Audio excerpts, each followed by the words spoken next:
Donald Trump believed that bringing his son along to a private meeting with foreign energy investors would underscore his role as a strong father figure and a savvy businessman grooming the next generation. But that perception began to collapse the moment Congresswoman Jasmine Crockett unveiled a security video capturing a very different narrative. What played out on the massive screens in the ethics hearing room was not an image of legacy, but one of visible discomfort. Barron Trump, visibly tense, being ushered, if not outright pressured, into a private room at Mar-a-Lago. In black and white, the footage captured the stark contrast between father and son. Trump's hand gripped Barron's shoulder with authority, guiding him through the threshold of the meeting space. The teenager's posture betrayed reluctance, slouched shoulders, dragging steps, a silent protest. His father's stance, by comparison, remained rigid, assured, and commanding. When the video ended, Crockett let the silence hang in the room, like a dense fog. There was no need to fill the air with interpretation. The footage spoke for itself, louder than any testimony ever could. The hearing chamber inside the Rayburn building, a site chosen for its stature and capacity, had been primed for this day. The wooden surfaces gleamed under stark fluorescent lighting. Rows of chairs filled with lawmakers, aides, and journalists faced the witness table. The American flag stood tall and undisturbed behind the committee members, each sitting with perfect posture, Republicans to the right, Democrats to the left. The atmosphere was cold by thermostat, 68 degrees, but the tension raised the emotional temperature far higher. The scent of lemon polish clung to the air, mixed with perfumes and colognes worn by the political elite gathered to witness the proceedings. Outside, spring had painted the Capitol with color, cherry blossoms in full bloom, the golden light of midday pouring through the tall windows, an ironic serenity juxtaposed against the emotional intensity inside. Trump sat, at the center of it all, dressed immaculately in his classic navy suit and red tie, exuding a visual confidence that had become his trademark. His attorneys, seated on either side, sifted through folders and scribbled notes, while he kept only a single glass of water before him. He didn't need paperwork, or at least he pretended not to. He'd walked into the room earlier with nods to familiar Republican allies, a smirk playing on his face as if walking into a negotiation he already controlled. Behind him, spectators filled the gallery, journalists, ex-staffers, and civilians who had lined up for hours to get a seat. Toward the back, somewhat shielded by security, sat Barron Trump. Dressed in a dark suit that seemed oversized against his adolescent frame, he maintained a stoic expression, but his eyes flicked constantly to the exits, betraying an instinct to escape. Opposite Trump sat Congresswoman Jasmine Crockett. Her desk was a battlefield of precision.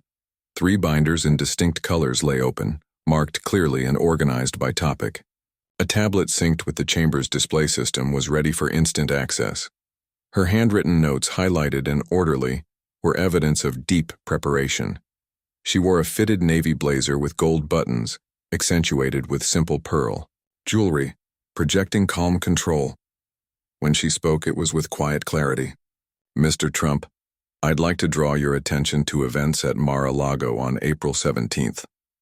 Her voice cut through the quiet like a scalpel. "Visitor logs show executives from Invest Global arrived at your estate at 7:30 p.m. for a private meeting. Can you confirm this?" Trump leaned forward, lips curling in a half-smile.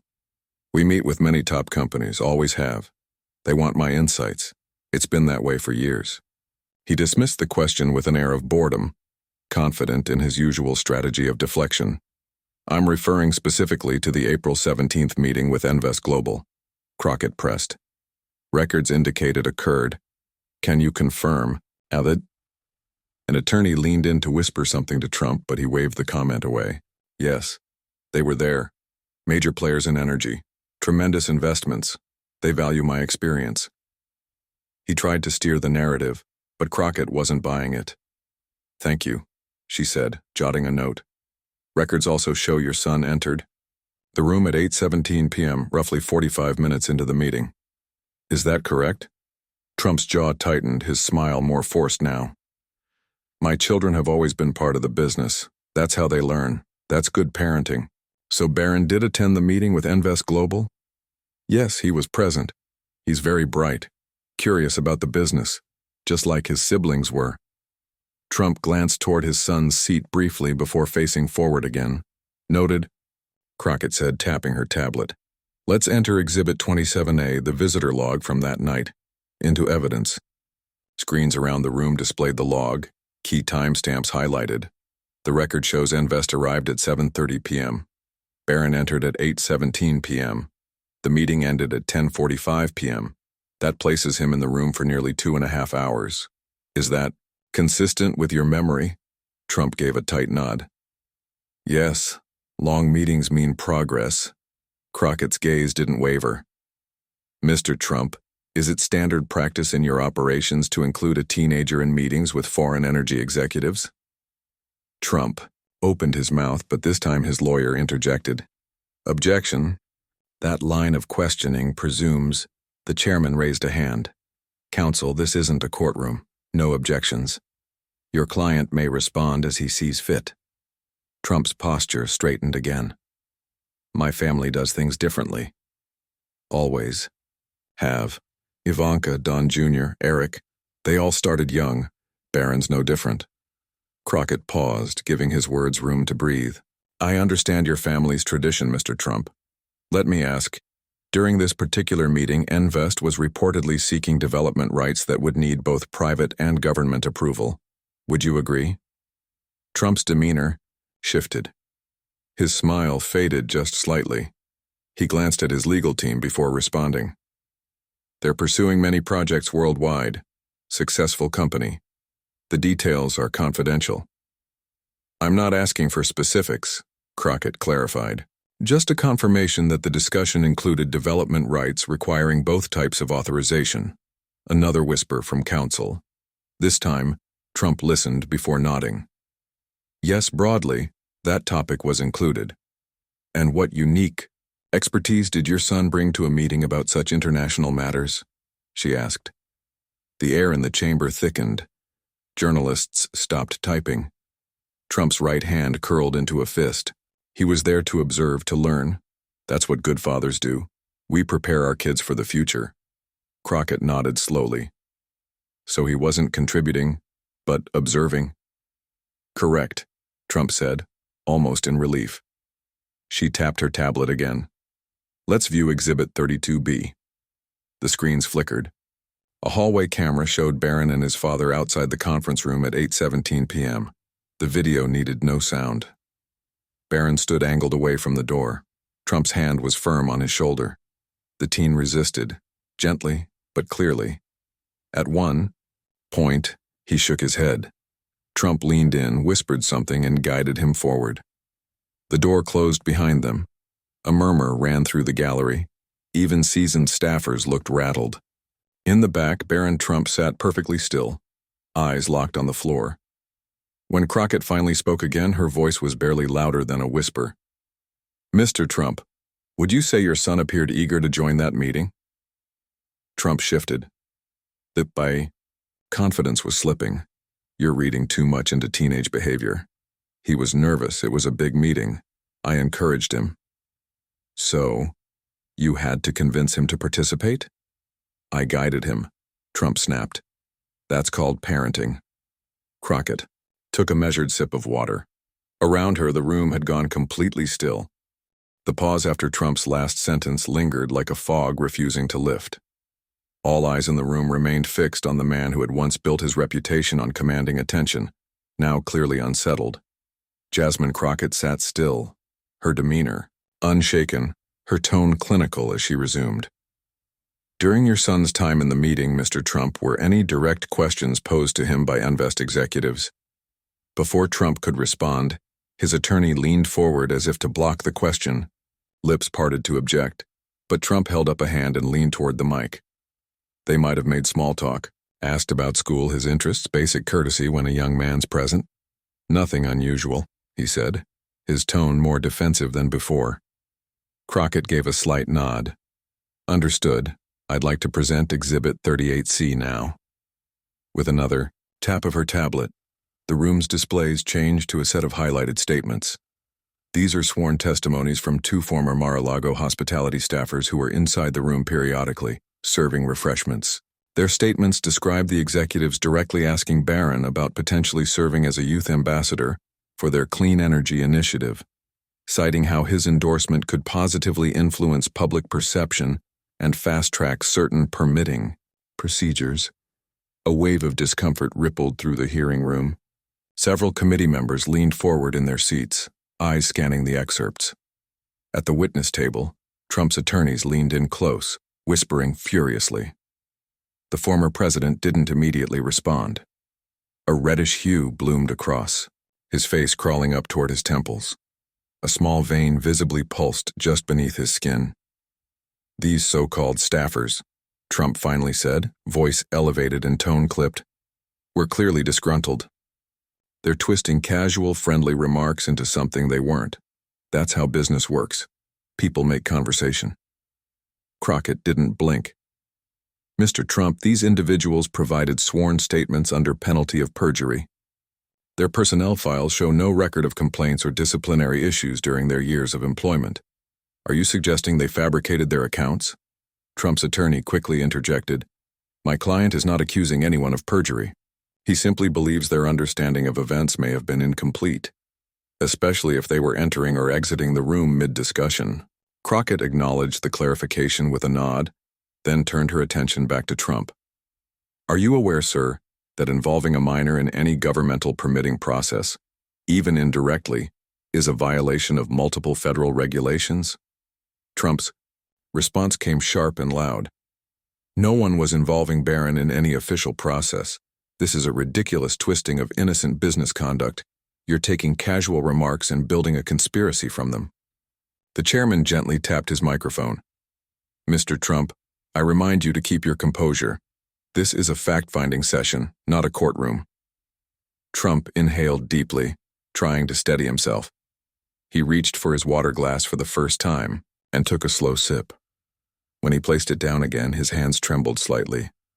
"My apologies," he muttered, "but this entire line of questioning misrepresents what happened. It's painful to watch my family dragged into this under false pretenses." "I understand your frustration," Crockett said evenly, "but I must proceed. I'd like to present Exhibit 40D. The screens now showed a sequence of text messages, time-stamped. Stark. 22 p.m. "Dad made me come to this meeting. I don't understand anything they're talking about." 13 p.m. "They keep asking me about licensing stuff. I don't know what to say." 47 p.m. "Told Dad I need to leave for homework. He said I have to stay." 10:36 p.m. "I'm so uncomfortable. These guys keep looking at me when they talk about future arrangements. Can someone pick me up?" Gasps were audible, some muffled, others unfiltered. Reporters furiously typed, phones raised in the air to capture every frame of this new revelation. "These texts," Crockett said, "were sent by your son to a close friend during the meeting. That friend later submitted them to this committee, citing concern for Barron's well-being." Trump sat in silence, eyes locked on the screen. His expression, tight-lipped, frozen, betrayed no emotion, but the color had drained from his face. When he finally spoke, his voice lacked the usual bravado. "These were private texts. Teenagers exaggerate. They complain. That's not evidence of anything. And sharing these, it's an invasion of privacy." Crockett didn't raise her voice. She didn't need to. "These messages contradict your earlier statements about Barron's enthusiastic participation. They suggest he felt pressured, confused, and uncomfortable. Would you like to revise your earlier comments?" Trump's lawyer rose slightly from his chair. "Mr. Chairman, we request a short recess to confer." "Denied," the chairman responded firmly. "The witness may answer. Breaks will occur on schedule." Trump paused.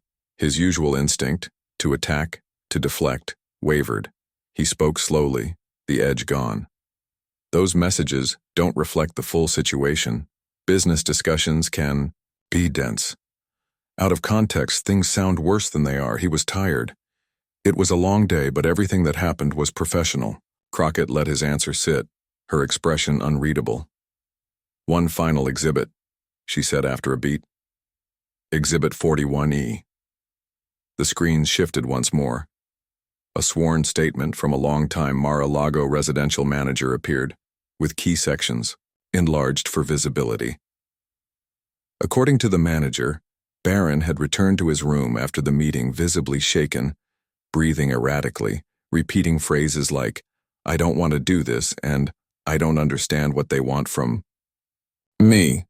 The staffer had stayed with him, calming him down before alerting senior household staff the next morning. As the room absorbed this final piece of testimony, movement from the back snapped everyone's attention. Barron Trump stood up. His face was pale, eyes cast downward. Without speaking, he pushed through his security detail and exited the chamber. The sound of the door clicking shut echoed across the suddenly silent room. Cameras tracked his departure, then swiveled back toward his father. Donald Trump sat unmoving, eyes still on the door. The loss of control was evident. He didn't speak. He didn't blink.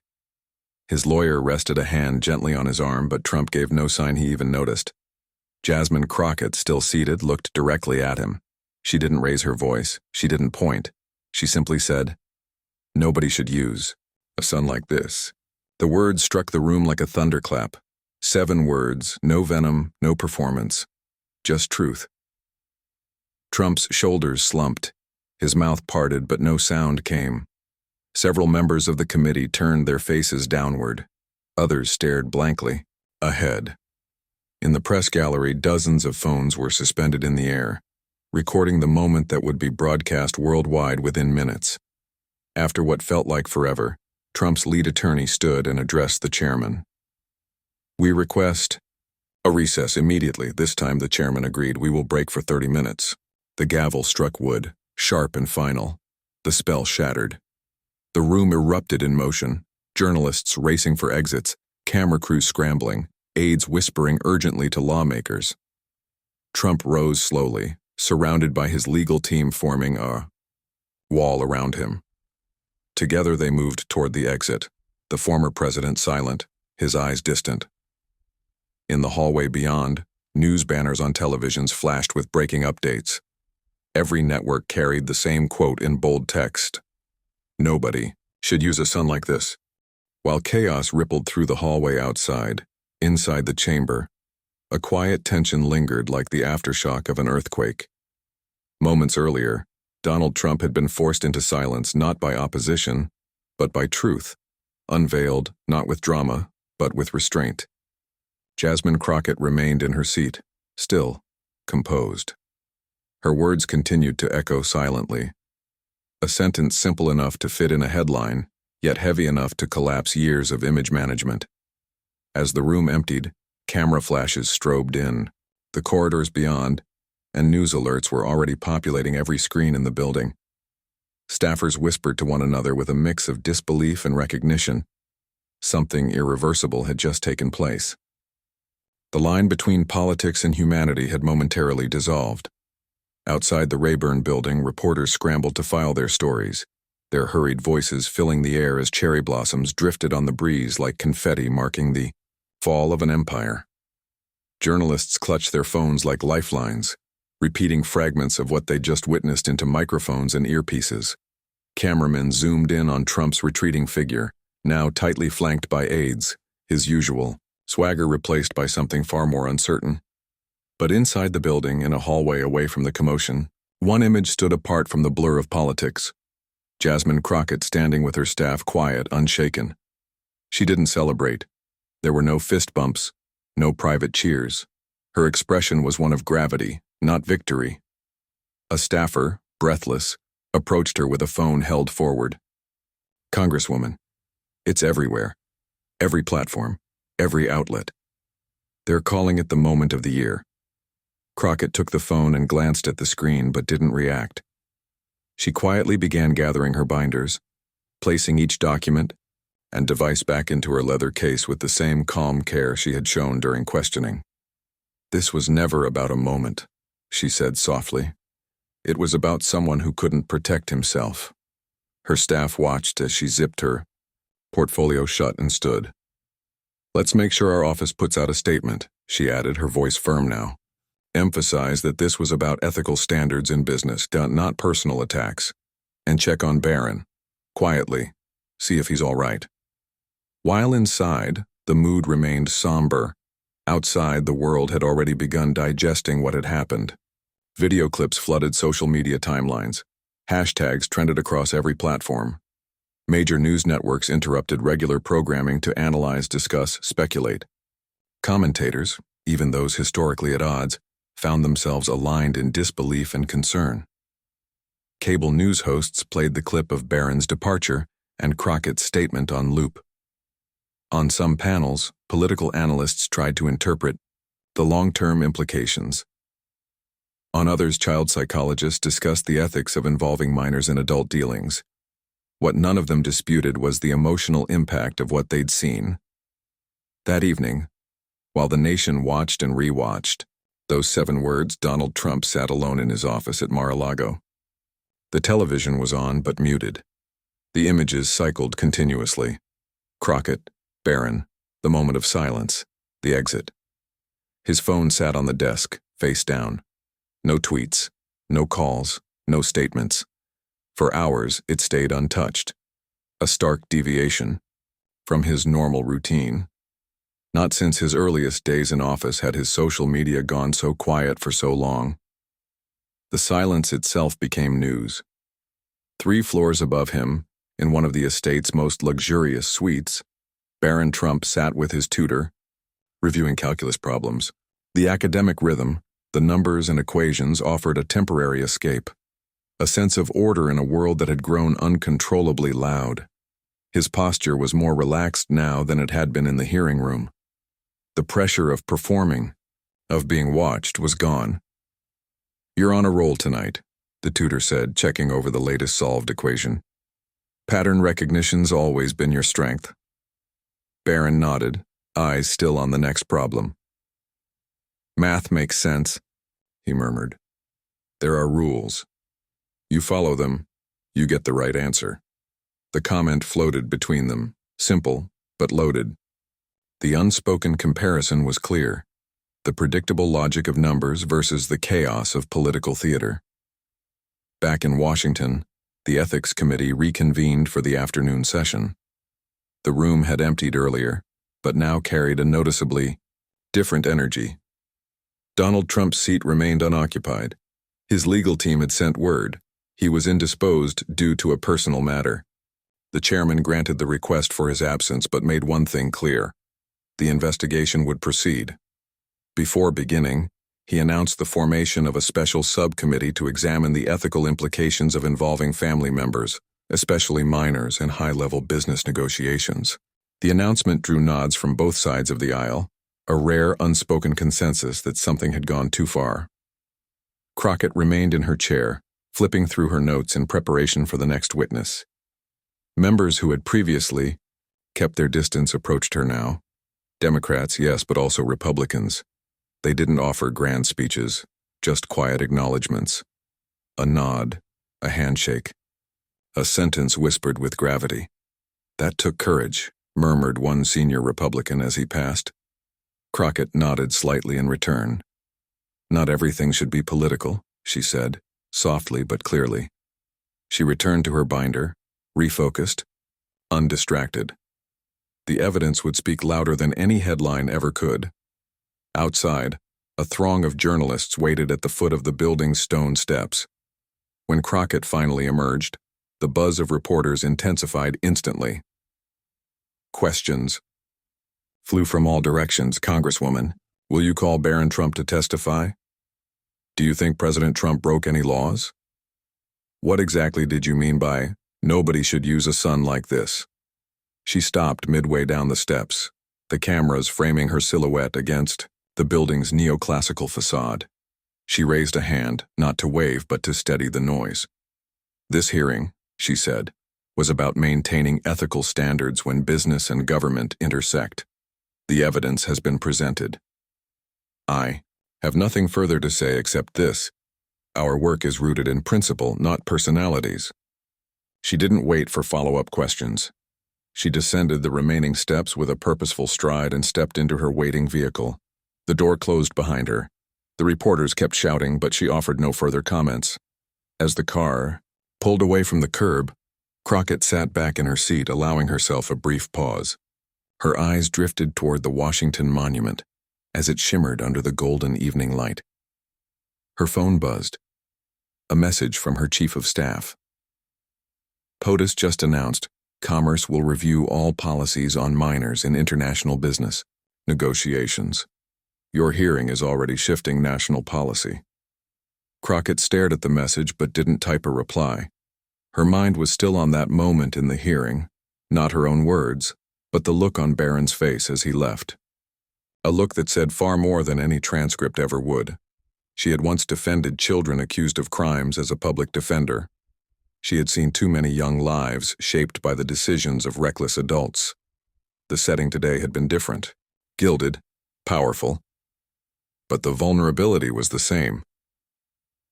By nightfall, the footage of the hearing had surpassed 20 million views. Analysts from left, right, and center described it not as a political explosion, but as a cultural rupture. Families across the country discussed it over dinner. Advocacy groups released statements. Schools prepared workshops on ethics and responsibility, and, in homes far from D.C., people found themselves repeating a line they couldn't forget. Nobody should use a son like this. As dusk settled over the Capitol, and the whirlwind of the day's events echoed through every digital screen and dinner table, the gravity of what had unfolded inside the Rayburn building continued to build momentum. In a nation used to political theater, the simplicity of a 7-word statement had somehow broken through, not by volume but by sincerity. Across party lines, across cable networks, across age groups, the phrase had landed like a stone in still water. Nobody should use a son like this. That evening at Mar-a-Lago, Donald Trump remained unusually still. The lights in his private office were dimmed. The television still displayed news coverage but muted. The visuals were enough. Clip after clip. Crockett's words, Barron's exit, Trump's silent stare, replayed on loop. But what bothered him wasn't the coverage. It was the silence. His Twitter feed for the first time in years sat idle. His phone didn't vibrate with incoming support texts. His email inbox wasn't full of ready-made defenses. The machinery of his media counteroffensive was quiet, waiting on him to act, but he couldn't summon the will. His hand hovered over his phone more than once, only to fall back into his lap. What could he say? What line could reverse what the world had just seen? In the past, he could rely on volume, misdirection, aggression, but this moment didn't lend itself to any of those tools. 3 floors above, Barron Trump sat on the balcony of his suite, the ocean stretching into darkness beyond the estate's edge. He scrolled absently through his phone, skipping past most of the messages. Friends from school, distant relatives, some strangers, all offering sympathy or outrage or curiosity. Some had seen the video. Others had read the texts. A few simply sent emojis or GIFs. But Barron didn't reply. He didn't know how. Everything he said now could be screenshotted, reposted, dissected. Dinner arrived on a silver tray, his favorites carefully prepared by staff who had watched him grow up. He ate quietly, almost mechanically, grateful for the routine, the blandness of normalcy. He avoided the television, avoided looking at his reflection. His body was tense, not from fear or guilt, but from the unfamiliar weight of being truly seen. Not as a symbol, not as a son, but as a person caught in a storm not of his making. Later that night, an unexpected knock at his door interrupted his solitude. He hesitated before opening it. Standing there, hands awkwardly shoved into his pockets, was Donald Trump. Barron blinked, surprised. Their interactions usually occurred in public settings, staged meals, interviews, holidays. Moments like this, unscripted, unguarded, were rare. "Can I come in?" his father asked, his voice uncharacteristically quiet. Barron nodded, stepping aside. Trump entered slowly, glancing around the room as if seeing it for the first time.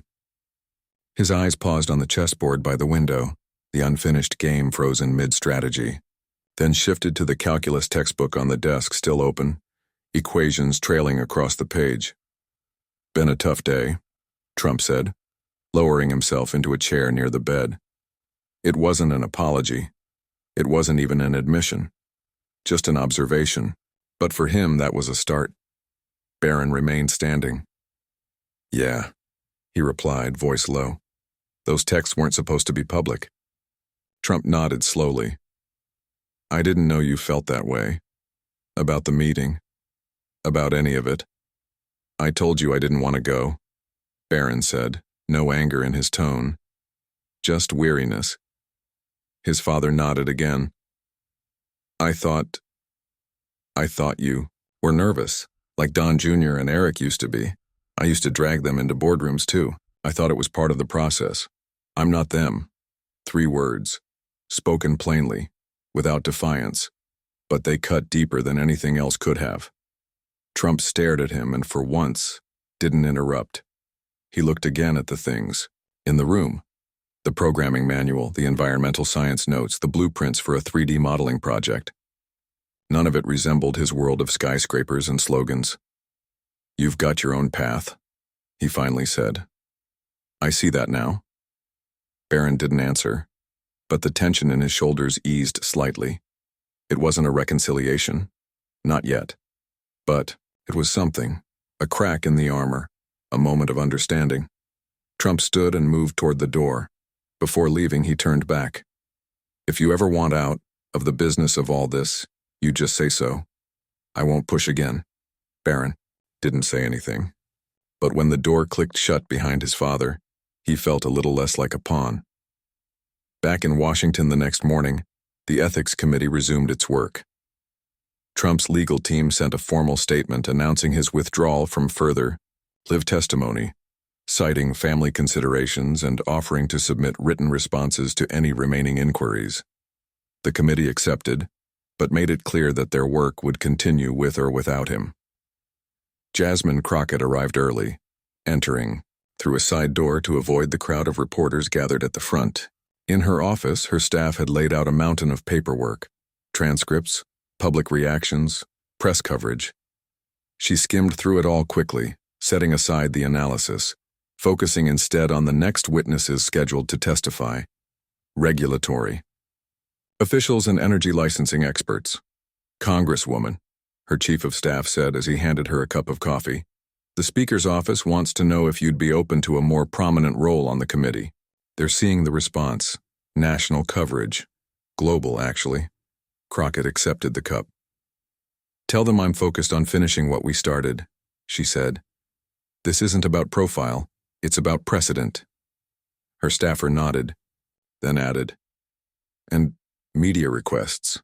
Every major outlet wants a one-on-one. International platforms, too.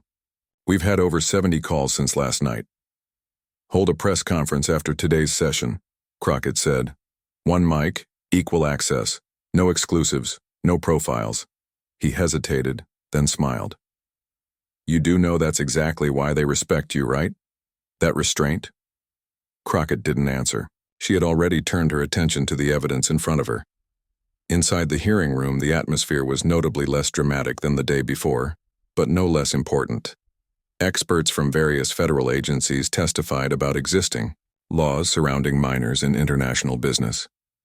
They explained how licensing arrangements, energy permits, and foreign negotiations were bound by strict ethical frameworks. Frameworks clearly not designed to accommodate family members being inserted for strategic optics. Crockett asked pointed questions not for theatrics but for clarity. Step by step, she built the foundation for new policies. By the end of the day's session, the committee chairman announced the formation of a bipartisan working group to establish clear ethical boundaries around family involvement in government-related business dealings. Surprisingly, 2 Republican members who had previously seemed dismissive of the inquiry volunteered to join the group. A subtle but undeniable signal that the previous day's events had moved the needle. Outside the hearing room, as promised, Crockett faced the press once more. Microphones crowded her podium. Journalists leaned forward. "Congresswoman, did you plan that line? Nobody should use a son like this." It's everywhere. You've become a symbol overnight." She shook her head.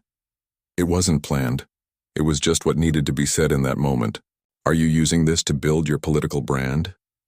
"My job," she said firmly, "is to protect the public interest. That includes children, even the children of the powerful. This was never about politics. It was about principle."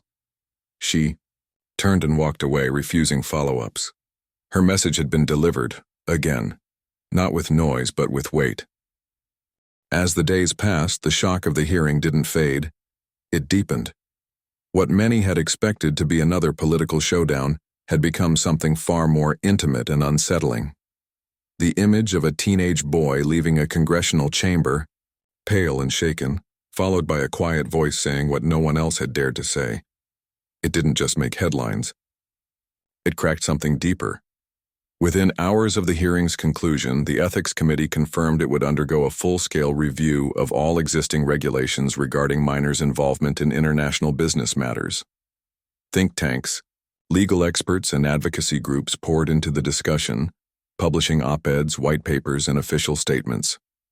What had once seemed like a narrow investigation into a single meeting now appeared to be the beginning of a much larger reckoning. Meanwhile, Mar-a-Lago remained unusually subdued. Donald Trump had canceled his scheduled public appearances for the week. No rallies, no interviews. Even his digital platforms, typically flooded with his unfiltered thoughts, remained largely inactive.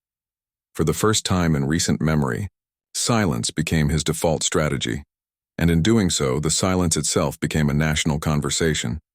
Sources close to Trump leaked that he was in reflection, an unfamiliar phrase associated with a man known for offense, not introspection. Behind closed doors, he was said to be avoiding meetings and spending more time with family. Some speculated it was strategic. Others believed something in that hearing had truly rattled him. Not politically, but personally. For Barron Trump, the aftermath brought a strange mix of vulnerability and unexpected public empathy. While he had been in the spotlight since childhood, it had always been filtered through the lens of his father's identity, an accessory in a larger narrative. But now, people saw him differently. Messages poured in from across the world, not just from peers but from adults, teachers, psychologists, even the children of other public figures. Many spoke of feeling trapped in family legacies, of being expected to perform roles they never chose, of being spoken for instead of listened to. Barron didn't reply to most of them, but he read nearly every word. The online conversation shifted as well. While political camps still battled in other corners of the internet, this particular story seemed to evoke a rare unity. Advocacy groups issued statements emphasizing the emotional and psychological harm that can occur when minors are pulled into adult business and political dealings. Parent forums trended with hashtags like "Let Kids Be Kids" and "Protect Youth from Power." For once, the culture war paused long enough to protect someone instead of attacking them. Inside the Trump household, a change in dynamic could be felt, subtle, but undeniable. Staff members who had served the family for years noticed a quiet truce forming between father and son. Meals, once rehearsed and silent, grew into moments of cautious conversation. Schedules were rearranged so Barron could focus on schoolwork. Meetings he might once have been expected to attend were now handled without him. One aide who had worked at Mar-a-Lago for over a decade put it simply, "Mr. Trump's still Mr. Trump," but something in that room, it broke through.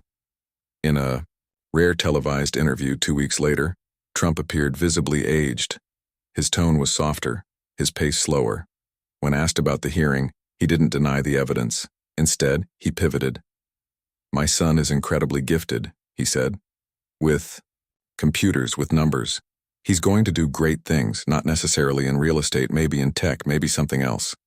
Whatever he chooses, I respect that." The interviewer leaned in. "So he won't be part of the Trump organization?" Trump's answer was brief. "Barron has his own path. I'm proud of him." It was the closest thing to an admission the public had ever seen from the former president, an acknowledgement that perhaps the mold he had used for his older children didn't fit his youngest, and that perhaps finally he was willing to stop forcing it. For Jasmine Crockett, the weeks that followed were a whirlwind. Her name appeared in headlines, on late-night television, and across political commentary panels. But while the world zoomed in on her moment of moral clarity, she remained focused on something else entirely: policy. Her team worked non-stop to draft legislation based on the subcommittee's findings. The proposal outlined clear restrictions on involving minors in business dealings with foreign governments or corporations, with potential regulatory overlap. It also included new protections for whistleblowers within private residences where such discussions took place. Crockett refused most interview requests, declining every profile piece. "I don't need to be the face of anything," she told her staff. "I just need to make sure what we exposed becomes something no other kid has to go through again." The bill, once completed, drew attention for another reason: bipartisan support. Lawmakers from both sides, including those who had once been Trump's allies, signed on to co-sponsor the initiative. In interviews, several cited the hearing as a turning point. "It was hard to watch that and not feel something real," one senator admitted. "This isn't about politics, it's about basic decency." As the proposal advanced through committee reviews, law schools across the country began incorporating the hearing into their ethics curriculum. The case became a symbol, not just of political confrontation, but of human clarity. Crockett's words were studied not as sound bites, but as ethical litmus tests. What do we owe our children? What do we tolerate in the name of ambition?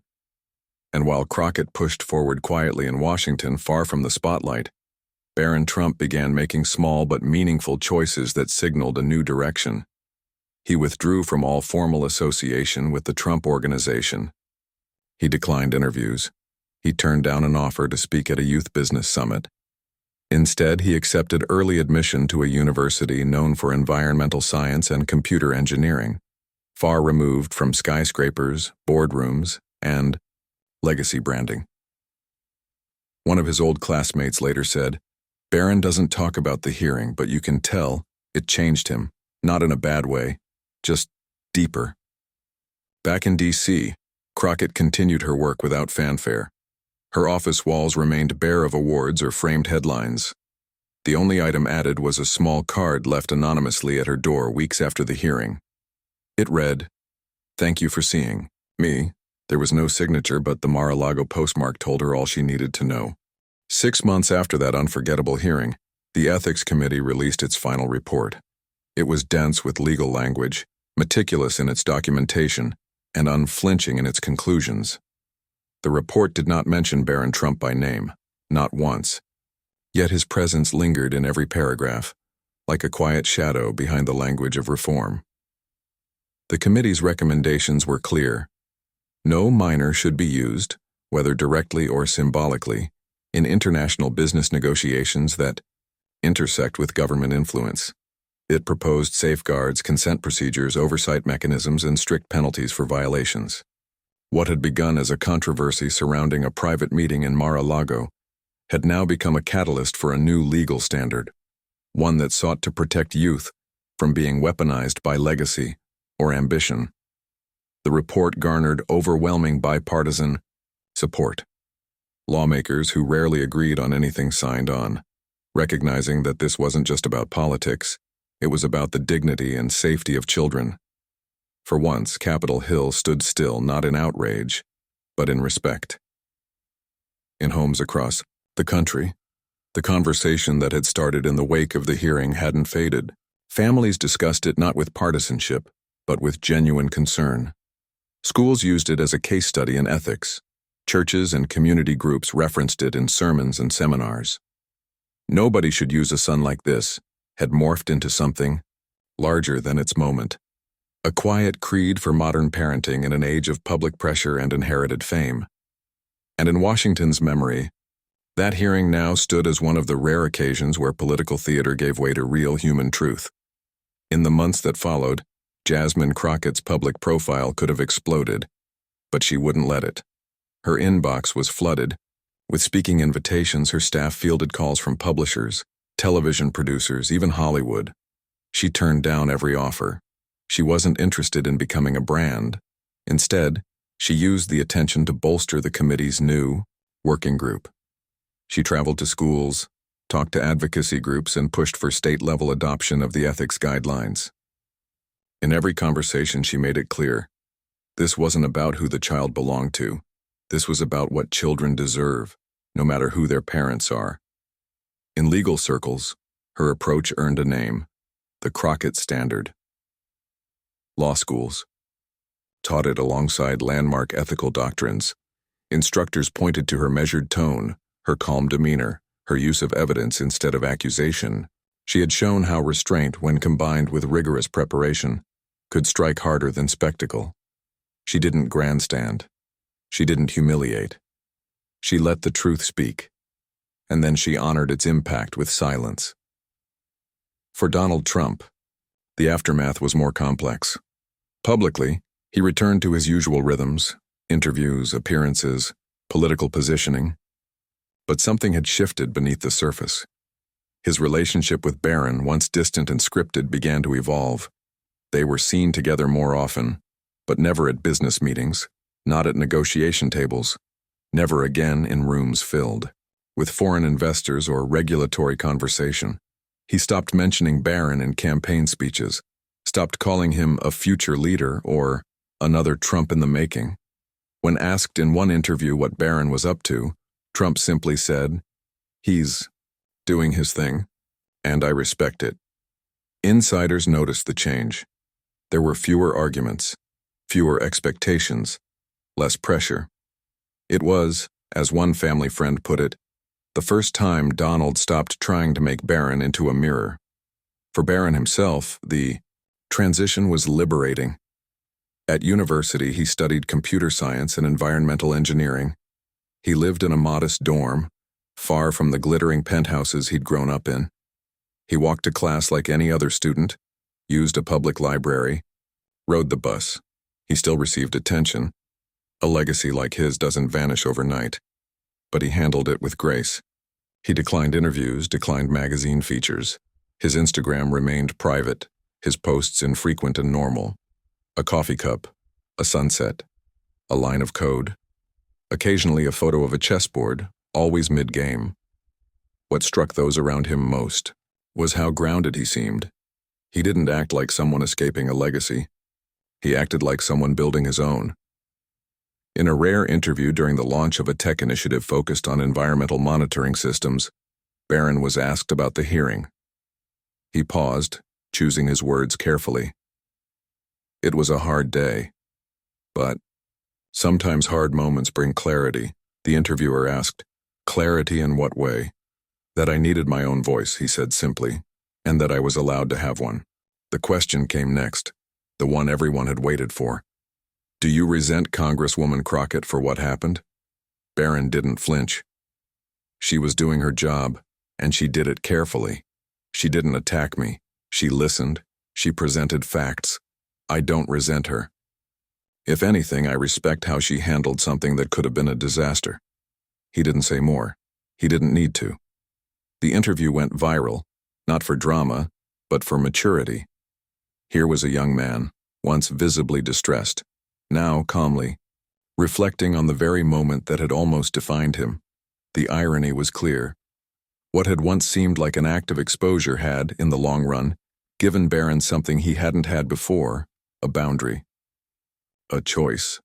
A life shaped not by inheritance but by intention. And for Crockett, that truth carried more weight than any praise or recognition. She kept working. Quietly. The way she always had. In her Capitol Hill office, she had no photographs of the hearing, no plaques, no media clippings. Only one small item sat on her desk, framed but turned away from visitors. It was a handwritten note, just 5 words. Thank you for seeing me. There was no name, no signature, but the handwriting was unmistakably youthful. And the envelope bore a Mar-a-Lago postmark. She never spoke of it, never showed it off. But when she faced especially tough decisions, when politics threatened to cloud principle, she would glance at that frame and remember that real people sat behind every policy. As the seasons changed and headlines shifted focus, the impact of that singular hearing didn't fade into the political background. It deepened in unexpected ways. The hearing that had once been viewed as just another dramatic congressional event slowly cemented itself as a defining cultural moment, not because of a scandal or a fiery outburst or a viral confrontation, but because of a rare kind of truth, spoken softly, but heard everywhere. For Barron Trump, life after the hearing became a quiet exercise in choosing what he would carry forward and what he would leave behind. He no longer felt obligated to fit into the mold crafted by his surname. No more suits, no more staged handshakes, no more attending meetings he didn't understand. He traded polished corridors for classrooms and interviews for laboratories. He buried himself in code, spent long nights in university libraries, and found fulfillment in problems that had clear answers, problems that didn't change depending on who was in power or who was watching. He joined a student-led initiative on environmental justice, not because it was strategic or image-enhancing, but because it made sense to him. It was the kind of purpose that didn't need a spotlight. When the group launched its first tech product, a low-cost sensor system for tracking river pollution, Barron quietly coded the back-end architecture, then stood in the back during the launch, clapping for his teammates. He still carried the weight of that moment in the hearing room. He never spoke of it publicly again, but those who knew him best could see how it shaped his decisions. It taught him the value of clarity, of boundaries, of understanding when to say no, even to the most powerful person in your life. And Donald Trump, for all his public bravado, began to act differently too. Not everywhere and not all the time, but noticeably with Barron. At first it was subtle. Fewer mentions of his youngest son in campaign rallies. No more unsolicited praise about Barron's future in the family empire. Then came the more tangible signs. When business partners asked if Barron would be joining future meetings, Trump's team began replying with a firm, simple no. He's focused on school, they would say. He's doing his own thing. It wasn't a performance, it was a shift. Trump himself never addressed the hearing in depth again. But in quieter circles among trusted allies, he was said to have acknowledged, at least once, that the hearing had changed the way he thinks about parenting. That quote was never verified, but it didn't need to be. The behavior said enough. For Jasmine Crockett, the transformation was more public, but equally deliberate. She was elevated to a more prominent position on the ethics committee, not because she demanded it, but because colleagues from both sides insisted she belonged there. She chaired subcommittees, reviewed ethics cases with ruthless precision, and continued to hold firm on principles many considered politically inconvenient. Still, she remained grounded. She refused private book deals, declined documentary proposals. She told her staff, "If this ever becomes about me instead of the work, we've failed." But her presence had undeniably grown. When she spoke, people listened, not just because of what she said, but because of what she didn't. She didn't take bait, she didn't gloat, and she never tried to make a spectacle out of accountability. By the 1-year anniversary of the hearing, the phrase she'd spoken, "Nobody should use a son like this," had become a national reference point. It was quoted in debates on child privacy, included in parenting books, and discussed in political ethics classes. Not because it was eloquent, but because it was irrefutably true. It had come from a place beyond politics, beyond rehearsed morality. It had come from the same instinct that drives a teacher to speak up for a scared student, or a nurse to advocate for a vulnerable patient. It was the instinct to protect. That instinct had shaped Crockett's career long before she ever set foot in Congress. As a public defender, she had spent years speaking on behalf of people who had no voice in the systems deciding their fate. She had represented teenagers facing adult charges, young women coerced into confessions, families torn apart by bureaucracy. Her skills weren't honed in front of cameras. They were sharpened in front of indifferent judges and tired courtrooms, where nobody was watching. And so, when the moment arrived in that ethics hearing, when she saw Barron Trump looking more like a hostage than a participant, she hadn't needed a script. She just said what the evidence demanded and what the boy's face confirmed. In the year that followed, she never once repeated the line, Others quoted it. Reporters asked about it. Colleagues praised it. But Crockett never used it again. Because, to her, that moment didn't belong to her, it belonged to the truth. And truth doesn't need to be marketed. It only needs to be remembered. On the first anniversary of the hearing, as social media flooded again with clips, analysis, and think pieces revisiting that day, Crockett chose not to speak. Her staff released a short statement instead. This committee remains committed to protecting all individuals, especially those most vulnerable, from misuse and manipulation. The principles we stood for 1 year ago are the same we carry forward today. That was it. No press conference, no panel appearance, just principle. And across the country, in a quiet apartment near campus, Barron Trump read the statement. He didn't post about it. He didn't even mention it to his friends.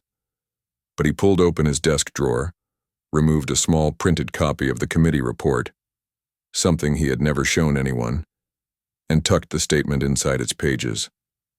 Not as a reminder of pain, but as a bookmark in the story of how he had begun to write his own life.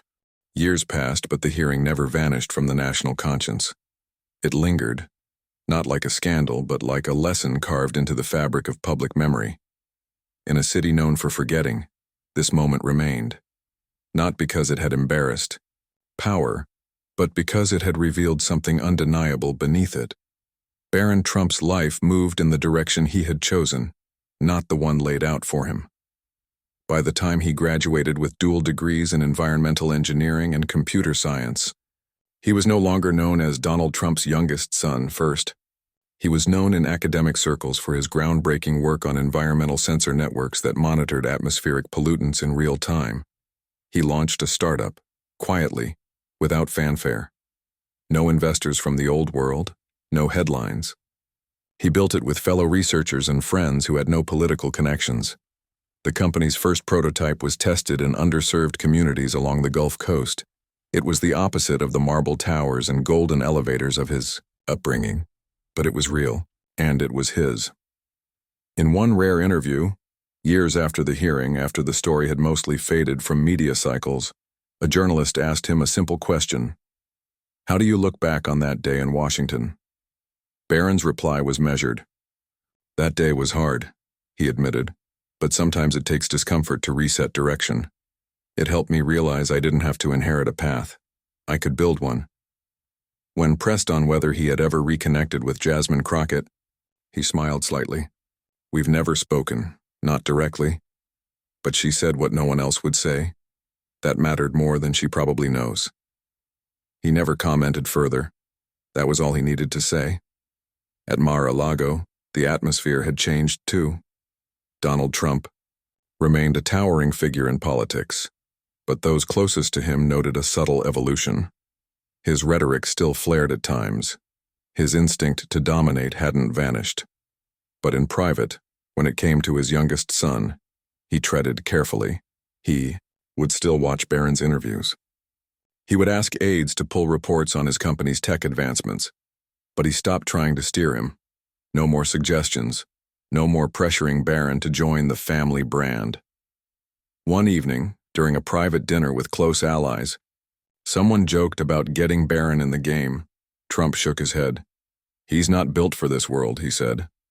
And honestly, that's a good thing. It was the most anyone had ever heard him admit it out loud, that his youngest son didn't belong in the empire he had spent a lifetime constructing. And that maybe, just maybe, that was the best decision either of them had ever made. As for Jasmine Crockett, her political career continued, but not as some overnight media darling. She remained steady, meticulous, and grounded. She rose in leadership, served on oversight and judiciary committees, and led bipartisan initiatives on ethical governance, juvenile protection laws, and digital rights. She never used the moment from the hearing to leverage publicity. She never repeated the 7 words that had shaken a hearing room into silence. She didn't need to. The country had already absorbed their meaning. In her speeches, she rarely referenced the hearing.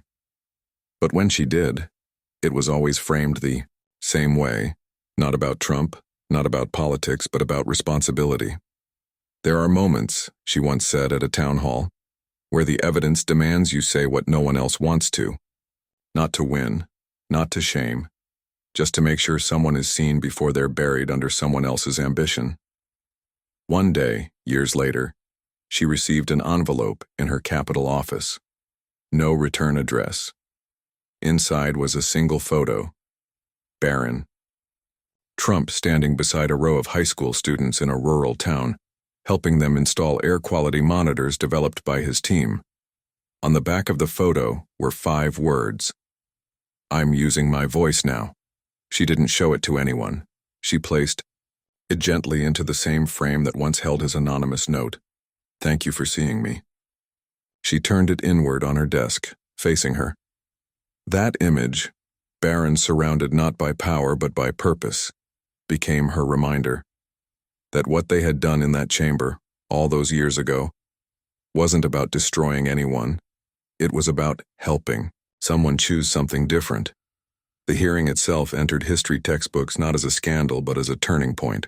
The Crockett hearing, as it came to be called, was taught in courses on political ethics, media responsibility, and the emotional boundaries of family legacy. It stood beside moments like Watergate, not for its fallout, but for its clarity. It, too, was cited in legal arguments about the rights of minors. It was referenced in parenting columns and school board discussions about protecting young people in high-pressure environments. It even became a case study in a renowned psychology textbook, under a chapter titled "Visibility and Voice When the Child Becomes the Symbol." But it was never about spectacle. That was what made it unforgettable. It had stripped away the usual Washington performance. There were no shouting matches, no finger-pointing, just a boy, a father, a truth, and someone finally brave enough to say, "This isn't right." In the years that followed, others tried to recreate the moment. They mimicked the tone, the timing, the silence, but it never landed the same, because authenticity can't be reverse-engineered. The hearing's legacy lived not in political wins but in changed behavior, new laws, respected boundaries, and most of all, in a young man who had walked through fire, not by choice, but by circumstance, and emerged not scorched, but forged. When asked what lasting impact the hearing had on American politics, one seasoned analyst said it best. "It reminded us that politics doesn't always have to be theater, that sometimes the quietest moment can be the loudest, and that truth spoken plainly can still change the direction of someone's life." And in the stillness of her office, Jasmine Crockett looked at the image of Barron among those students, not as a trophy but as a confirmation that doing the right thing, even when it's hard, even when it's quiet, is still the only thing that matters.